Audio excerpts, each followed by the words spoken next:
Ambassador Fried, thank you for coming on the show, and I'm eager to discuss the Trump administration, J.D. Vance, Poland, and Russia, all areas of your expertise. What a lot of fun subjects.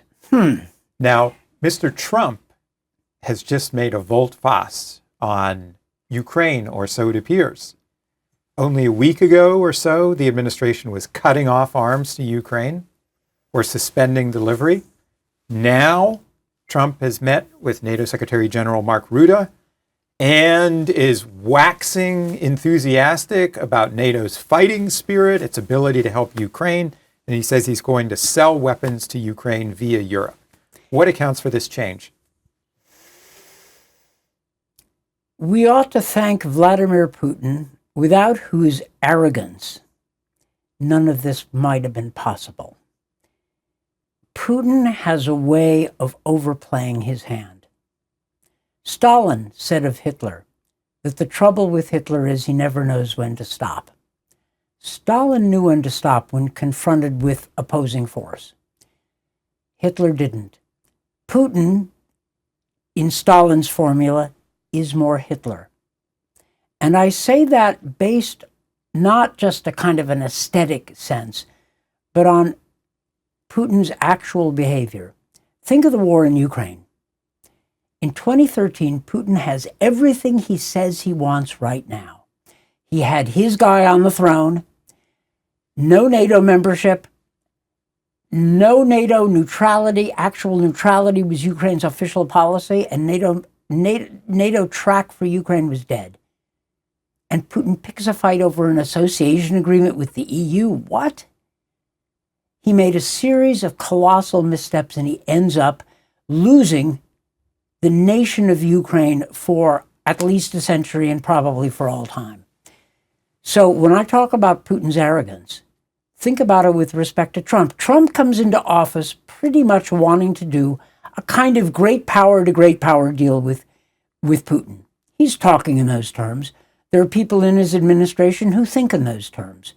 And you could see a strategic case being made for it. I don't like that case, but one was being made. Trump offers Putin some very good deals on Ukraine, and Putin won't take it. And he doesn't take it not in a subtle way, but in a way that is in your face, that insults Trump personally by making him look like he's Putin's patsy, Putin's fool. I think that's what accounts for it. That's one thing that accounts for it. Another factor is the way the Europeans have learned to work with Trump. Mark Rutte, certainly. You saw him in the Oval Office yesterday. Look at the way he arranged the Hague NATO summit. People said, yeah, flattery to Trump. Well, so what? He got a positive summit statement based on Europeans increasing their defense spending, which they should have done in a way that vindicated Trump in one of his policy ideas that made sense and had a basis. And Mark Rutte delivers. Other European leaders like Chancellor Merz or President Macron or Prime Minister Starmer have all learned how to work with Trump. Polish President Andrzej Duda has done that well. They have all learned to do this. Some people would say it's kissing up, it's flattery. Well, you deal with the president you've got, not the president you wish you had. And they've done so well. So Putin alienates Trump. The Europeans offer Trump something of vindication. And then Zelensky, after his mistake in the Oval Office, I blame Trump and Vance for the ambush on February 28th, the blow-up in the Oval. But Zelensky didn't handle it well. I was watching it live on TV, and you could see Zelensky tactically making the mistake of thinking that he had to convince Trump that he was right. No, I kept saying to myself, screaming to myself, the point in the Oval is not to win an argument. This is not high school debate. The point is to make a connection with the American president on common policies. And he failed to do that. But he has learned since. And he has taken everything good, everything with potential in Trump's offers about Ukraine and run with it.